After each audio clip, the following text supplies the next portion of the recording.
खुदिया बियर योजना का उद्देश्य क्या है? आइए देखते हैं। ए, कृषि में उन्नत किस्म के बीजों का इस्तेमाल। बी, भूमि की सिंचाई करना। सी, रोजगार के अवसर प्रदान करना। डी, इनमें से कोई नहीं। इसका करेक्ट आंसर क्या हो जाएगा? तो ऑप्शन नंबर बी करेक्ट हो जाएगा। भूमि की सिंचाई करना खुदिया बियर योजना का उद्देश्य है। ठीक है। और खुदिया बियर योजना का शुरुआत कब किया गया? तो 2016 में। कब? 2016 में इसका शुरुआत किया गया है, 18 दिसंबर को। कब? 18 दिसंबर 2016 को खुदिया बियर योजना का शुभारंभ हुआ है। ठीक है। कहाँ से इसका शुभारंभ हुआ है? तो चास प्रखंड के गवई बराज। कहाँ से? चास प्रखंड के गवई बराज। चास प्रखंड के गवई बराज और धनबाद के गोविंदपुर में। और धनबाद के गोविंदपुर में इस योजना का शुभारंभ किया गया था।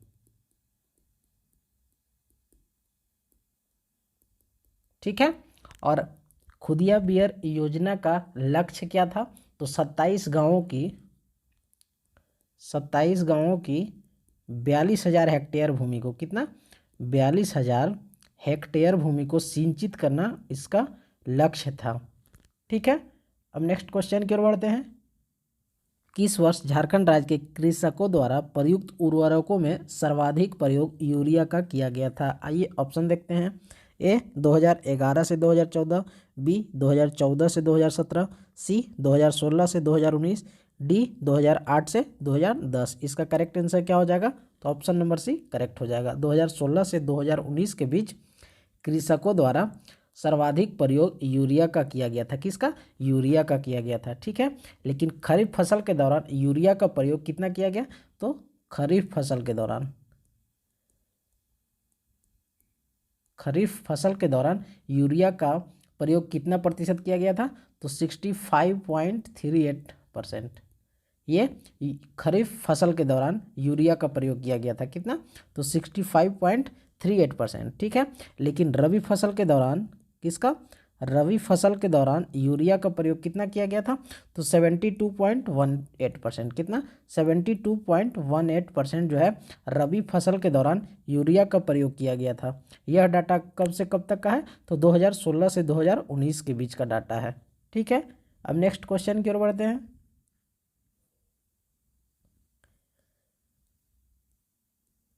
झारखंड राज्य को पूर्णतः खुले में शौच से मुक्त कब घोषित किया गया था? आइए ऑप्शन देखते हैं। ए, 2 अक्टूबर 2019। बी, 2 अक्टूबर 2016।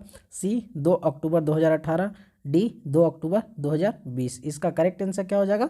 तो ऑप्शन नंबर ए करेक्ट हो जाएगा। 2 अक्टूबर 2019 को झारखंड राज्य को पूर्णतः खुले में शौच से मुक्त घोषित कर दिया गया था। कब किया गया था? तो 2019 में 2 अक्टूबर को। ठीक है। अब नेक्स्ट क्वेश्चन की ओर बढ़ते हैं। देश का पहला ऐसा राज्य कौन सा है जिसने भूख से मौत की पहचान करने के लिए, किसके लिए? तो भूख से मौत की पहचान करने के लिए व्यापक प्रोटोकॉल को लागू किया है? आइए ऑप्शन देखते हैं। ऑप्शन ए क्या है? बिहार। बी, झारखंड। सी, महाराष्ट्र। डी, राजस्थान। इसका करेक्ट आंसर क्या हो जाएगा? तो ऑप्शन नंबर बी करेक्ट हो जाएगा। झारखंड राज्य जो है क्या किया है? तो भूख से मौत की पहचान करने के लिए व्यापक प्रोटोकॉल को लागू किया है। यह ऐसा करने वाला देश का पहला राज्य है झारखंड। ठीक है। अब नेक्स्ट क्वेश्चन की ओर बढ़ते हैं। झारखंड राज्य के 2019 विधानसभा चुनाव में निर्वाचित विधायक कौन हैं जिसने संस्कृत में शपथ ग्रहण किया था? आइए ऑप्शन देखते हैं। ए, उमाशंकर अकेला। बी, दीपिका पांडे। सी, भानु प्रताप शाही। डी, अनंत ओझा। इसका करेक्ट आंसर क्या हो जाएगा? तो ऑप्शन नंबर डी करेक्ट हो जाएगा। अनंत ओझा जो है संस्कृत में शपथ ग्रहण किए थे। किस लैंग्वेज में? तो संस्कृत लैंग्वेज में ये शपथ ग्रहण किए थे। ठीक है। और अनंत ओझा किस क्षेत्र से विधायक बने हैं 2019 के विधानसभा चुनाव में? तो राजमहल से ये विधायक बने हैं। ठीक है। और इनका संबंध किस पार्टी से है? तो भारतीय जनता पार्टी से। किससे?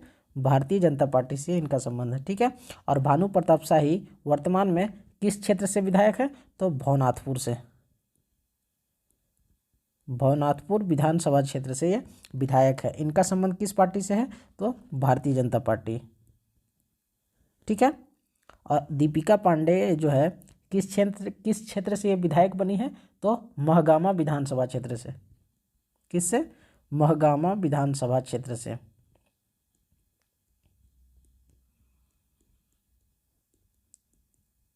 महगामा विधानसभा क्षेत्र से विधायक बनी है कौन? दीपिका पांडे। और इनका संबंध किस राजनीतिक पार्टी से है? तो कांग्रेस। किससे?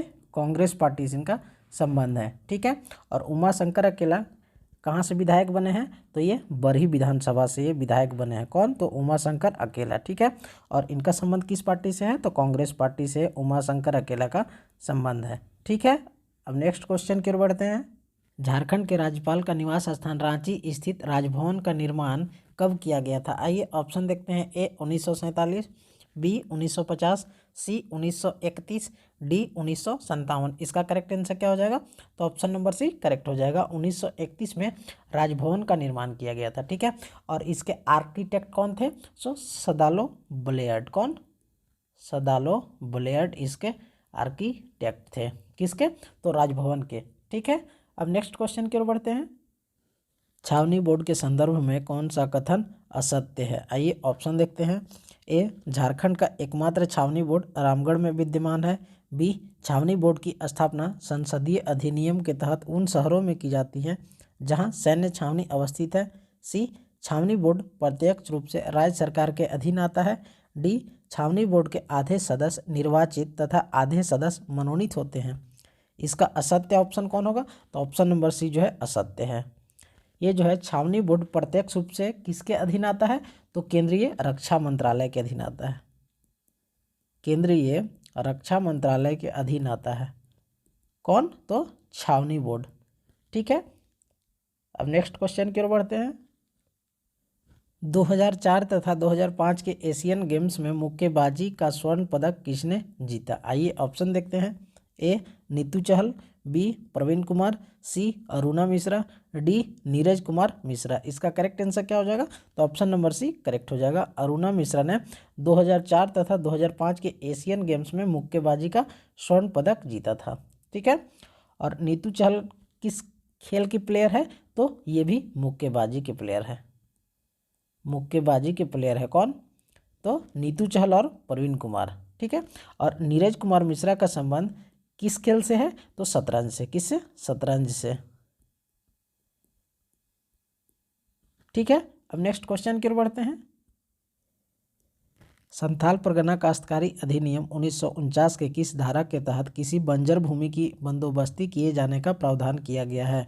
आइए ऑप्शन देखते हैं। ए धारा 27, बी धारा 23, सी धारा 71, डी इनमें से कोई नहीं। इसका करेक्ट आंसर क्या हो जाएगा? तो ऑप्शन नंबर ए करेक्ट हो जाएगा। संथाल परगना काश्तकारी अधिनियम 1949 के धारा 27 के तहत किसी बंजर भूमि की बंदोबस्ती किए जाने का प्रावधान किया गया है। ठीक है। और धारा 23 में क्या प्रावधान किया गया है? तो रैयत को उपायुक्त को लिखित आवेदन देकर रैयत को अपने भूमि के बदलने का अधिकार, अपने भूमि बदलने का अधिकार,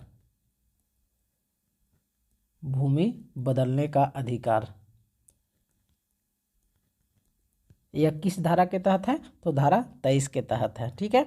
और धारा 71 में क्या प्रावधान किया गया है? तो इसमें राज्य सरकार को अधिसूचना के आधार पर संथाल परगना काश्तकारी अधिनियम के उद्देश्यों को जारी रखने के लिए नियम बनाने का अधिकार है। धारा 71 में नियम बनाने का अधिकार किसका? तो संथाल परगना काश्तकारी अधिनियम को बनाए रखने के लिए नया नियम बनाने का अधिकार का प्रावधान धारा 71 में है। ठीक है। और संथाल परगना काश्तकारी अधिनियम में अध्याय की संख्या कितना है? अध्याय की संख्या एसपीटी एक्ट में अध्याय की संख्या कितना है? तो 9। कितना है अध्याय? 9। ठीक है। और इसमें धाराएं कितनी है? इसमें धाराओं की संख्या कितना है? तो 72। ठीक है। और इसमें कब लागू किया गया था संथाल परगना काश्तकारी अधिनियम को? तो 1 नवंबर। कब? 1 नवंबर 1949 को। 1 नवंबर 1949 को संथाल परगना काश्तकारी अधिनियम को संथाल परगना प्रमंडल में लागू किया गया था। संथाल परगना प्रमंडल में कितने जिले हैं? तो 6 जिले। 6 जिलों में यह लागू है एसपीटी एक्ट। कौन कौन जिला है वो 6 जिला? तो दुमका, देवघर और साहेबगंज, गोड्डा और गोड्डा, पाकुड़ और देवघर। देवघर हो गया है 1 2 3 4 5 और एक कौन बच गया, तो जामताड़ा बच गया। ठीक है, ये 6 जिले हैं जहाँ पे संथाल परगना काश्तकारी अधिनियम जो है लागू है। कौन कौन जिला, पाकुड़, जामताड़ा, साहेबगंज, गोड्डा, देवघर और दुमका। ठीक है, अब नेक्स्ट क्वेश्चन की ओर बढ़ते हैं। करमाली जनजाति का मातृभाषा क्या है? आइए ऑप्शन देखते हैं हम लोग। ए मुंडारी, बी संथाली, सी कुड़ुक, डी खोरठा। इसका करेक्ट आंसर क्या हो जाएगा, तो ऑप्शन नंबर डी करेक्ट हो जाएगा। करमाली जनजाति का मातृभाषा क्या है, तो खोरठा। ठीक है, और इनका संबंध किससे है, कुरमाली जनजाति का संबंध किससे है, तो प्रोटो ऑस्ट्रोलाइड से। किससे, प्रोटो ऑस्ट्रोलाइड से करमाली जनजाति का संबंध है। ठीक है, और इनका झारखंड में मुख्य संकेंद्रण किस जिले में है, तो हजारीबाग। कहाँ, हजारीबाग, कोडरमा, चतरा, गिरिडीह और कहाँ बच गया, रांची और सिंहभूम। करमाली जनजाति का मुख्य संकेंद्रण किस जिले में है, तो हजारीबाग, कोडरमा, चतरा, गिरिडीह, रांची और सिंहभूम जिले में इनका मुख्य संकेंद्रण है। किसका, करमाली जनजाति का। ठीक है, और करमाली जनजाति के गोत्र की संख्या कितना होता है, तो 7। करमाली जनजाति में गोत्र की संख्या कितना है, तो 7 होता है। ठीक है, और ये वधुमूल को क्या बोलते हैं, करमाली जनजाति में वधुमूल को क्या बोला जाता है, तो पोन या हडुआ। क्या, पोन या हडुआ। ठीक है, और इनके प्रमुख देवता कौन है, प्रमुख देवता कौन होते हैं, तो सिंह बोंगा। प्रमुख देवता सिंह बोंगा होते हैं। ठीक है, और पंचायत के प्रमुख को इन लोग क्या बोलते हैं, पंचायत के प्रमुख को करमाली जनजाति क्या बोलती है, तो मालिक। क्या बोलती है, मालिक। ठीक है, और इनके प्रमुख पर्व कौन है, प्रमुख पर्व करमाली जनजाति का कौन सा है, तो टूसू पर्व। ठीक है, और ये पुजारी को पाहन या नाया बोलते हैं। पुजारी को क्या बोलते हैं ये लोग, पाहन या नाया। पाहन या नाया बोला जाता है। ठीक है, और करमाली जनजाति जो है दामोदर नदी को अत्यंत पवित्र मानते हैं। दामोदर नदी को अत्यंत पवित्र मानते हैं कौन, तो करमाली जनजाति। ठीक है, अब नेक्स्ट क्वेश्चन की ओर बढ़ते हैं। झारखंड सरकार द्वारा यूपीएससी पीटी पास करने वाले एसटी एससी अभ्यर्थियों को सहायता राशि के रूप में कितनी राशि दिए जाएंगे? आइए ऑप्शन देखते हैं। ए 50,000, बी 1 लाख, सी 1,10,000, डी 1,75,000। इसका करेक्ट आंसर क्या हो जाएगा, तो ऑप्शन नंबर बी करेक्ट हो जाएगा। 1 लाख सहायता राशि के रूप में दिया जाएगा किसको, तो एसटी एससी अभ्यर्थियों को। किसके लिए, तो यदि एसटी एससी अभ्यर्थी जो है यूपीएससी के पीटी एग्जाम को क्वालिफाई करते हैं तो उसके लिए इनको सहायता राशि दिया जाएगा। ठीक है, और इसके तहत जो है अब आदिवासी कल्याण विभाग की ओर से वर्ष 2022-23 के लिए आवेदन मांगे गए हैं। ठीक है, और इनमें कौन सा कागजात जरूरी है, तो झारखंड का निवासी प्रमाण पत्र होना चाहिए, आय प्रमाण पत्र होना चाहिए, शैक्षणिक प्रमाण पत्र होना चाहिए और परीक्षा का एडमिट कार्ड होना चाहिए। ठीक है, अब नेक्स्ट क्वेश्चन की ओर बढ़ते हैं। सुलोचना चौहान का निधन हो गया, उनका संबंध किस क्षेत्र से था? आइए ऑप्शन देखते हैं। ए अभिनय, बी राजनीतिक, सी संगीत, डी खेल। इसका करेक्ट आंसर क्या हो जाएगा, तो ऑप्शन नंबर सी करेक्ट हो जाएगा। सुलोचना चौहान का जो संबंध है संगीत से था।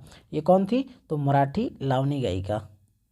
मराठी लावनी गायिका थी कौन, तो सुलोचना चौहान। ठीक है, और इन्हें पद्मश्री अवार्ड से सम्मानित किया जा चुका है। ठीक है, अब नेक्स्ट क्वेश्चन की ओर बढ़ते हैं।